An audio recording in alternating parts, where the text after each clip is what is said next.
Izinkan saya pertama-tama mengucapkan Happy Ascension Day. Selamat hari kenaikan Tuhan Yesus ke sorga. Happy Ascension Day. Ya, biar kenaikan Tuhan Yesus ini sungguh-sungguh menguatkan iman kita, meneguhkan iman kita, membuat kita lebih semangat lagi menjalani hidup di muka bumi ini. Walaupun ada banyak persoalan, banyak tantangan, cobaan, dan godaan. Kita akan memikirkan sebuah tema yaitu kenaikan Kristus, jaminan kemenangan. Mari kita membaca firman Tuhan dalam surat Roma pasal 8 ayat 33 sampai 39. Sudah ada teksnya, kita membaca bersama-sama 1, 2, 3. Siapakah yang akan menggugat orang-orang pilihan Allah? Allah yang membenarkan mereka.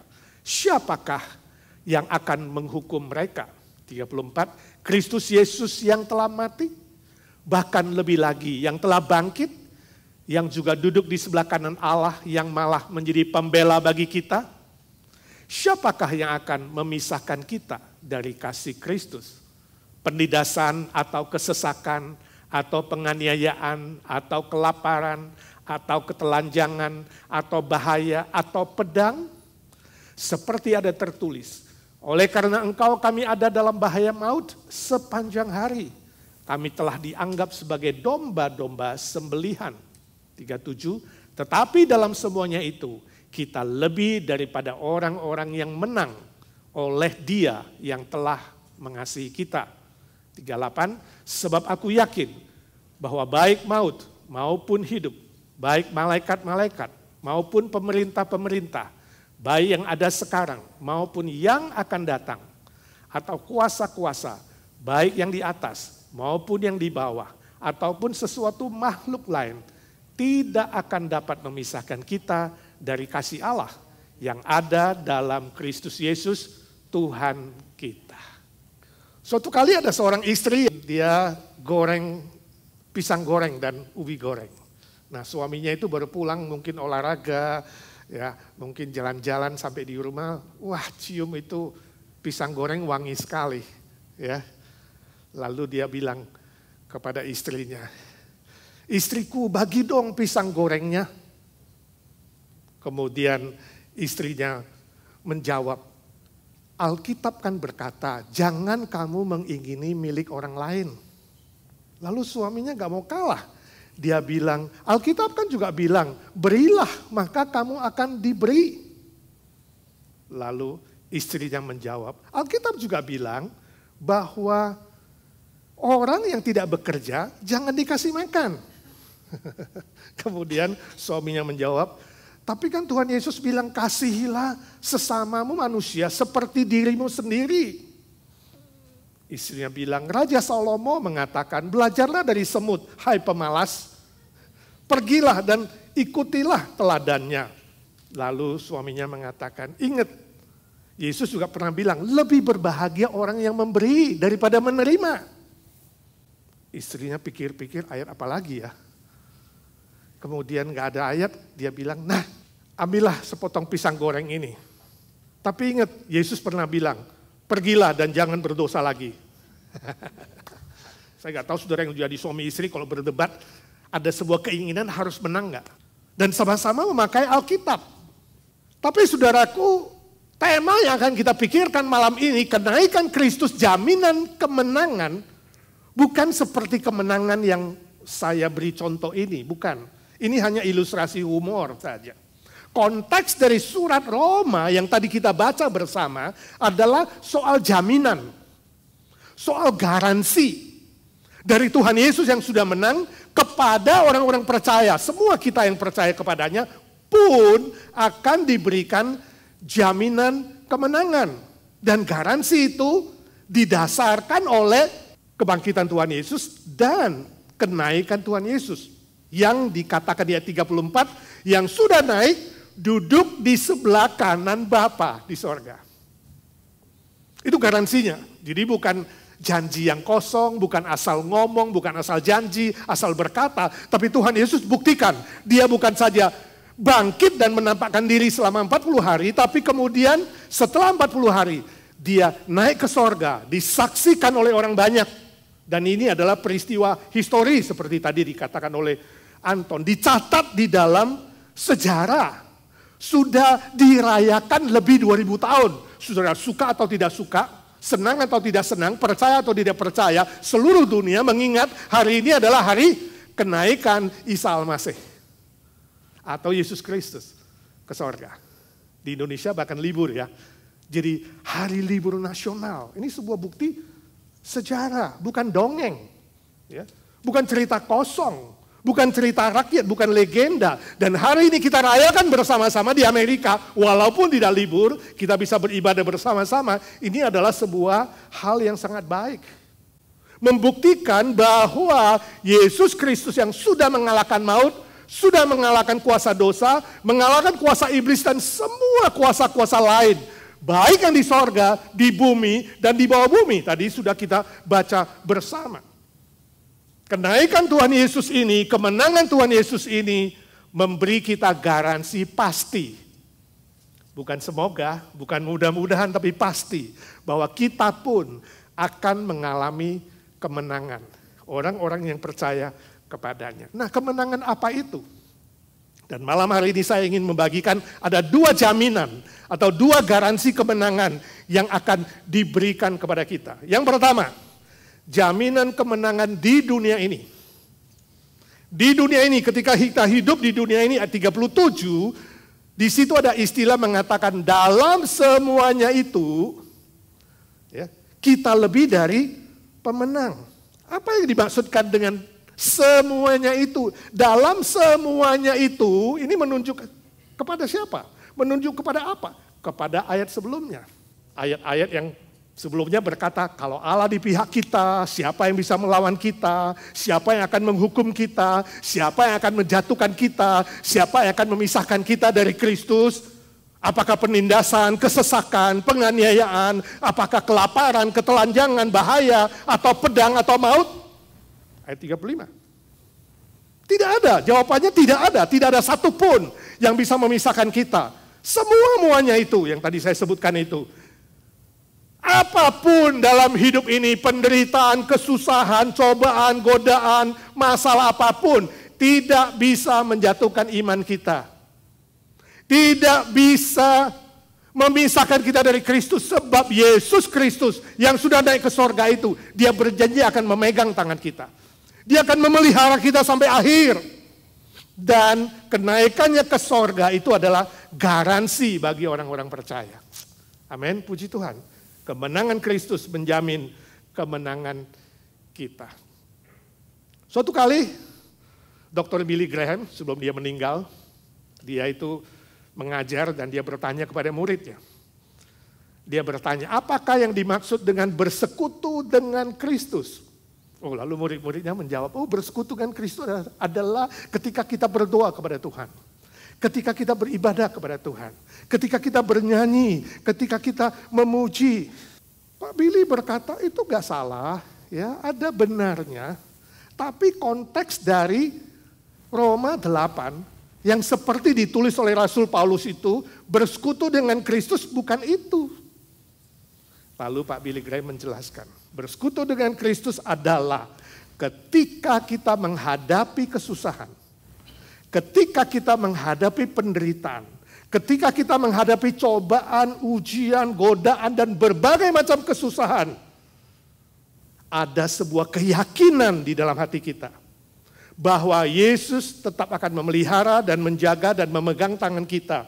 Dan dia berjanji memberi kita kemenangan yang pasti akan melalui penderitaan itu. Akan bisa mengatasi semua kesusahan tersebut. Oh, indah sekali ya, penjelasan yang sangat jelas.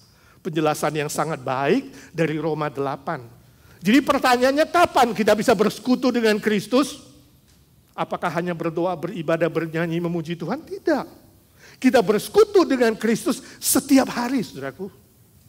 Setiap saat dan secara khusus saat kita menderita, saat kita susah, saat kita dicobai, saat kita kejepit, saat kita tidak ada jalan, saat seolah-olah akan dipisahkan. Ternyata di situ persekutuan dengan Kristus justru sangat-sangat erat, sangat-sangat kuat, Setiap hari dia memegang kita dan tidak pernah meninggalkan kita. Saya akan membaca sebuah pantun tulisan seorang yang tidak mau dikenal namanya. Dia tulis begini, ketika menghadapi pasangan hidup yang tidak mau mengerti, ketika menghadapi mertua yang mau menang sendiri, ketika menghadapi anak yang bikin makan hati, ketika menghadapi teman yang mengkhianati, ketika menghadapi saudara yang tidak peduli, ketika menghadapi bos yang bikin keki, ketika menghadapi masalah yang membuat depresi, ketika menghadapi sakit penyakit yang membuat hampir mati, aku tahu aku tidak sendiri. Aku mengalami Tuhan Yesus menyertai, melindungi. Sebab itu kawan, jangan pernah berhenti. Tetaplah percaya kepada Tuhan yang akan memberikan kemenangan yang pasti. Bagus ya pantunnya, saya senang sekali membaca itu.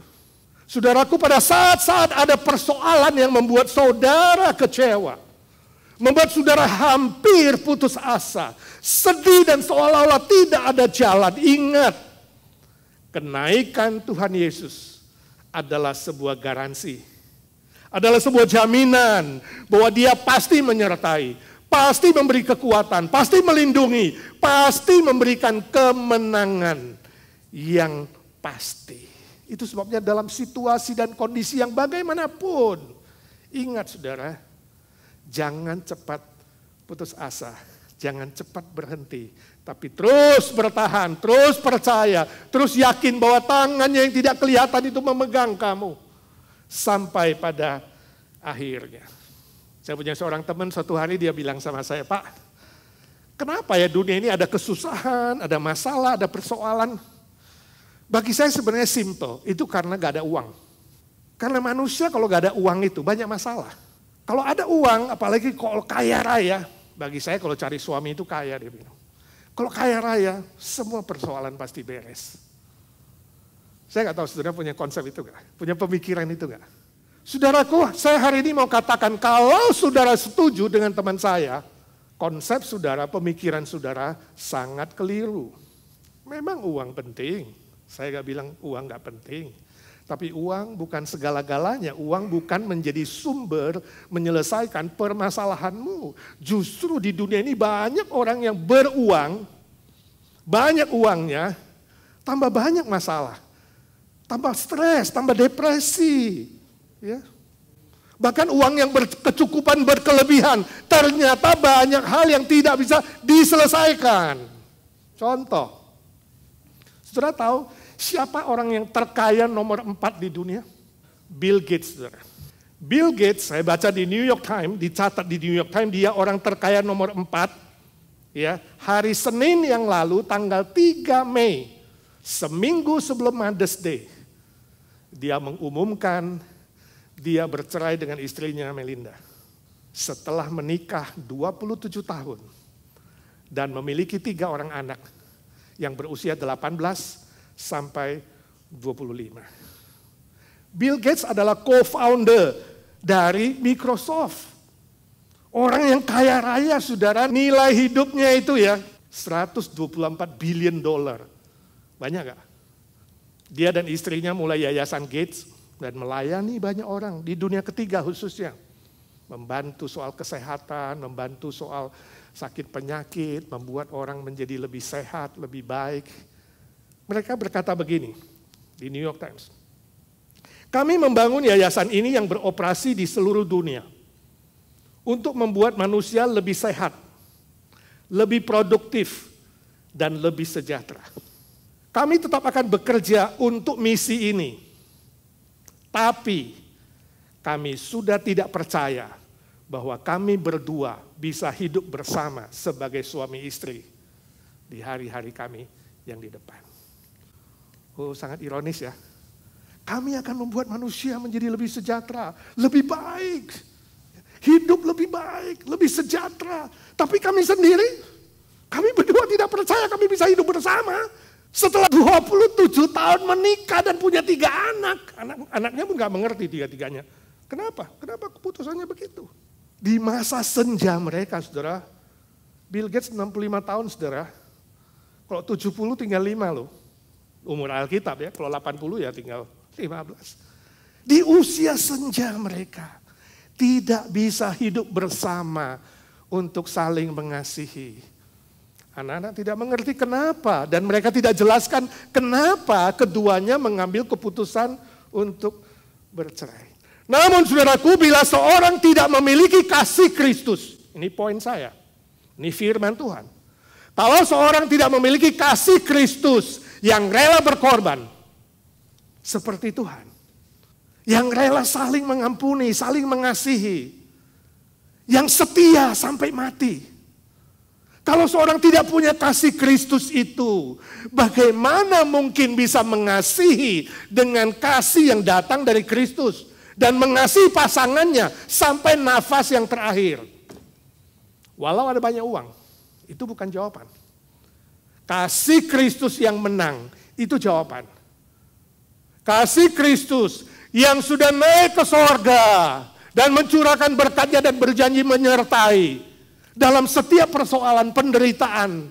Tidak ada yang bisa memisahkan. Gak ada yang bisa memisahkan apapun termasuk pedang dan maut. Permisi tanya saudara, persoalan dan kesusahan apa yang saudara alami di muka bumi ini? Saya tidak tahu, saudara tahu jelas. Persoalan apa yang membuat saudara kemudian ingin berhenti, kecewa, ingin putus asa, ya? Kembali dan bersandar kepada kasih Kristus dan kuasa Kristus yang menang itu, yang sudah duduk di sebelah kanan Allah Bapa di surga.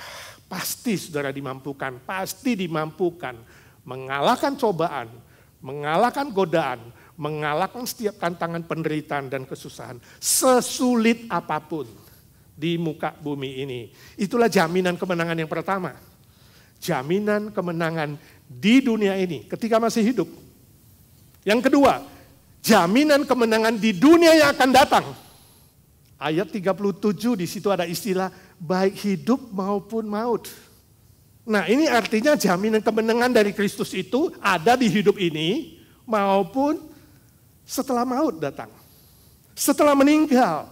Ya, inilah yang disebut dengan dunia yang akan datang setelah kematian. Ini menunjuk kepada dunia yang akan datang.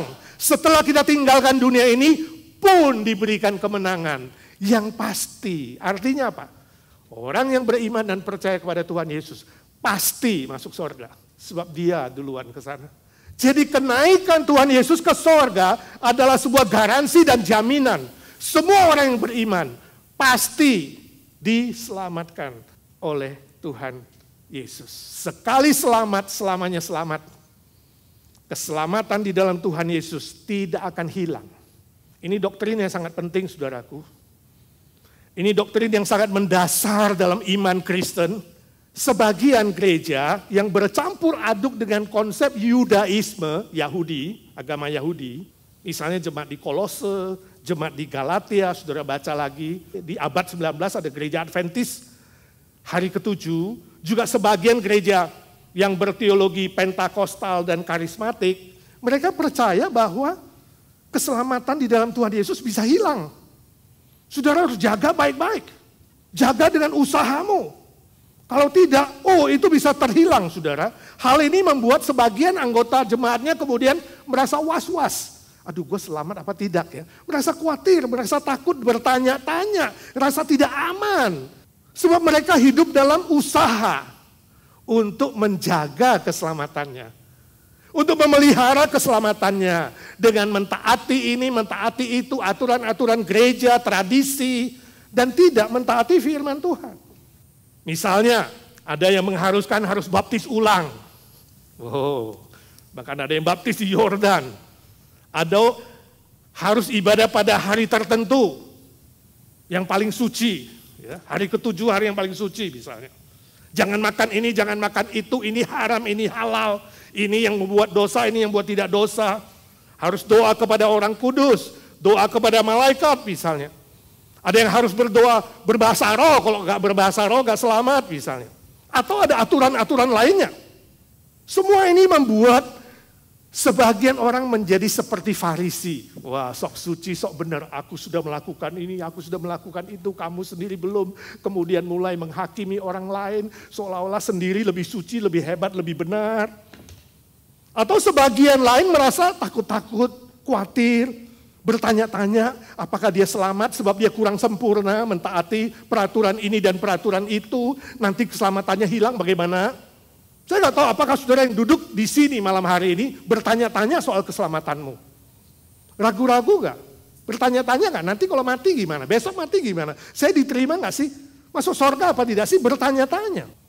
Perhatikan saudara, Roma 8, 38, 39.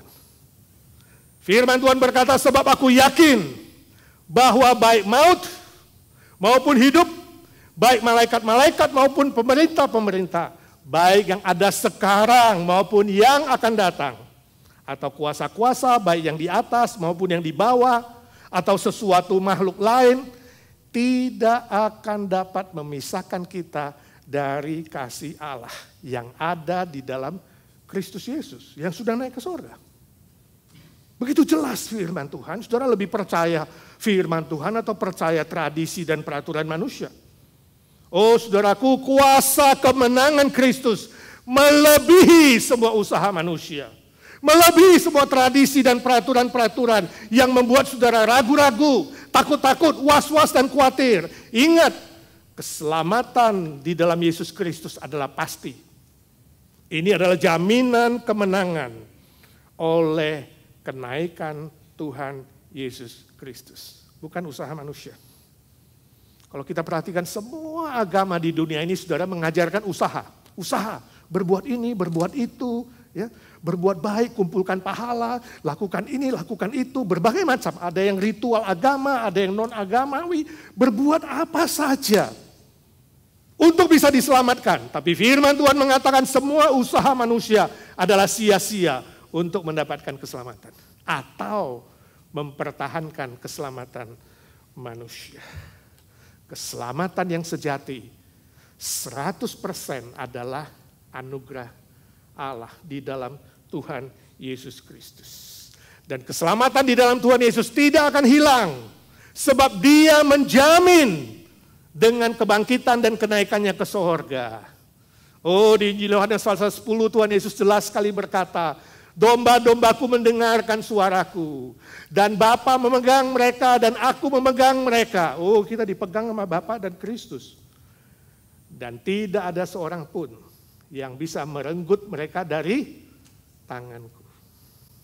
Jadi ada sih tangan yang gak kelihatan, saudara, yaitu iblis yang coba akan merenggut. Tapi bisa nggak? Nggak bisa. Dan di dalam kita ada meterai Roh Kudus yang melahir barukan kita. Jadi orang Kristen dipelihara, diprotek oleh Allah Tritunggal. Ada Bapa, ada Kristus, ada Roh Kudus. Itu jaminan, itu garansi yang pasti. Contoh penjahat di samping Tuhan Yesus, sempat berbuat baik? Hah? Nggak sempat. Yesus katakan hari ini juga kau bersama-sama aku di Firdaus. Alkitab pernah mencatat, Lukas 18, Yesus berkata, ada dua orang yang datang ke bait Allah berdoa bersama-sama. Orang pertama adalah orang Farisi. Doanya demikian. Tuhan, aku tidak sama dengan orang lain. Aku bukan perampok, aku bukan orang lalim, bukan pemungut cukai, bukan pelacur.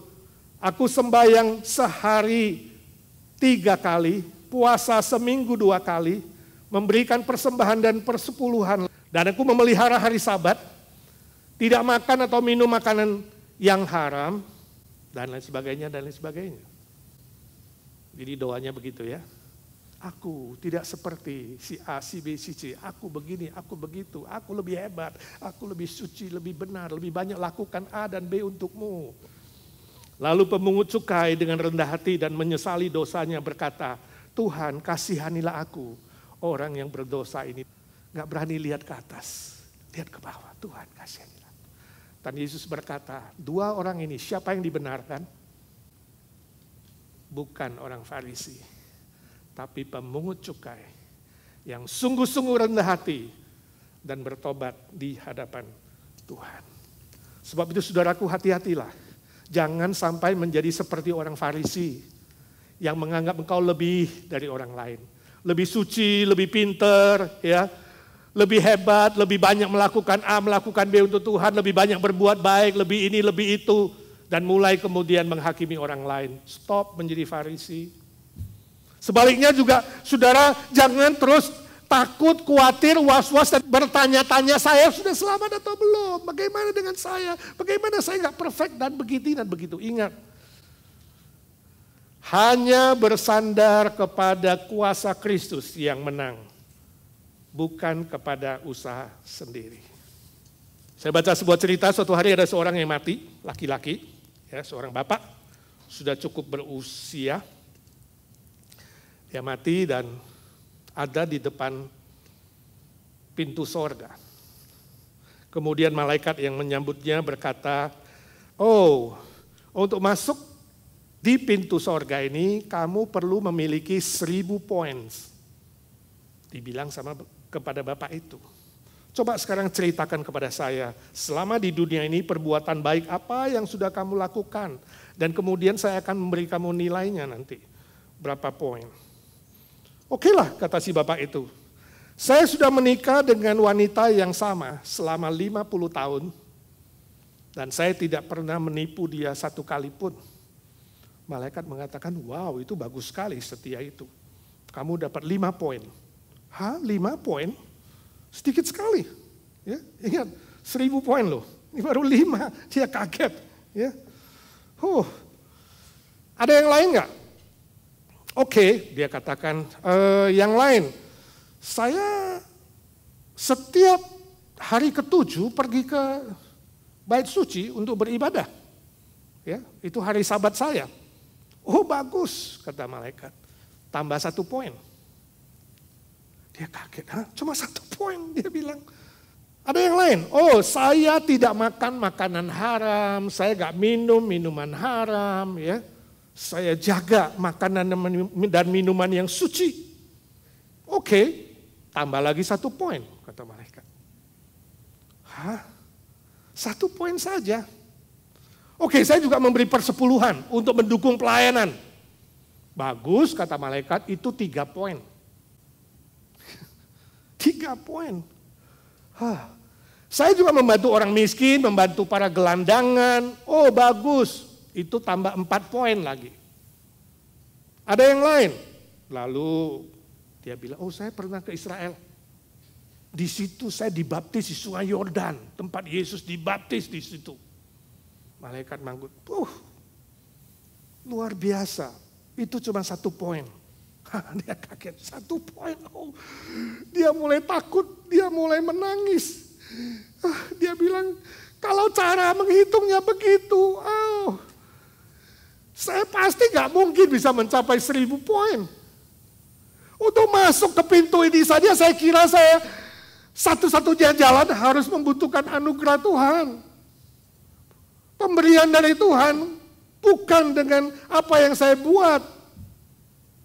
Tuhan mana? Oh Tuhan Yesus yang sudah bangkit, yang sudah naik ke sorga. Malaikat mengatakan bingo, itu 1000 poin. Kaget dia dengar bingo, dia bangun, ternyata tertidur, dia mimpi. Saudaraku, jika hari ini Tuhan mau menghitung poin, sistemnya sistem poin masuk sorga, nggak ada seorang yang masuk pun, nggak ada seorang pun yang bisa masuk. Karena standar Tuhan terlalu tinggi, standar Tuhan terlalu jauh, melampaui standar manapun. Nggak ada seorang pun yang bisa mencapai itu. Jangan mengandalkan usahamu sendiri. Bersyukurlah bahwa Tuhan kita tidak mengizinkan kita masuk sorga dengan sistem poin.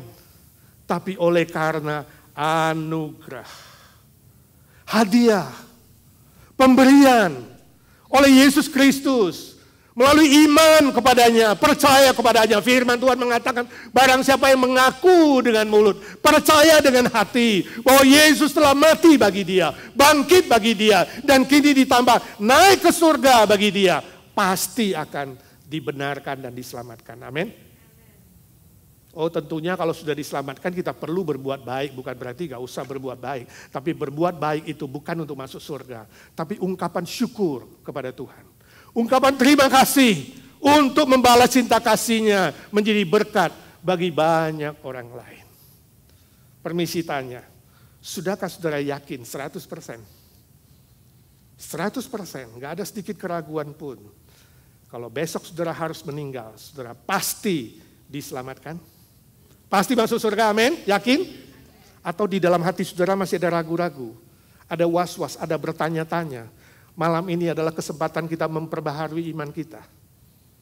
Dan saya mau berdoa bagi saudara, supaya saudara pulang dari tempat ini yakin 100%. Dan saudara yang sungguh-sungguh sudah yakin, mari kita merespon seperti murid-murid Tuhan Yesus tadi.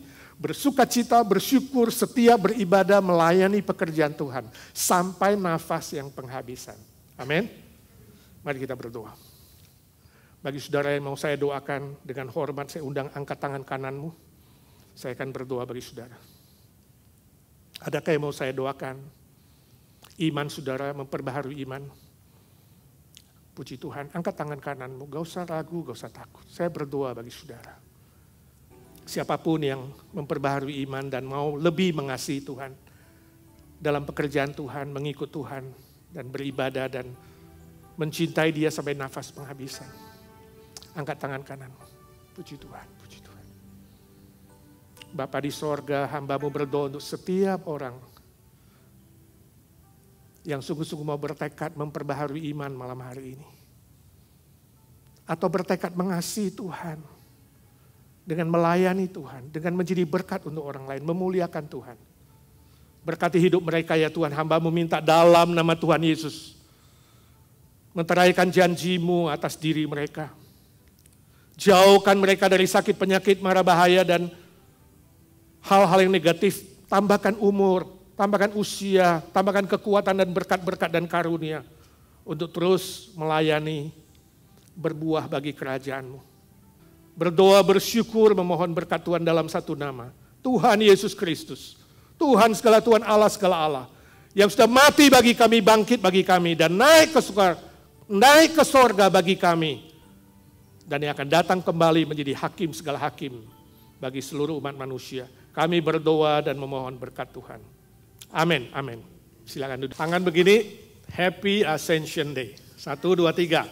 Happy Ascension Day. Selamat hari kenaikan. Tuhan memberkati.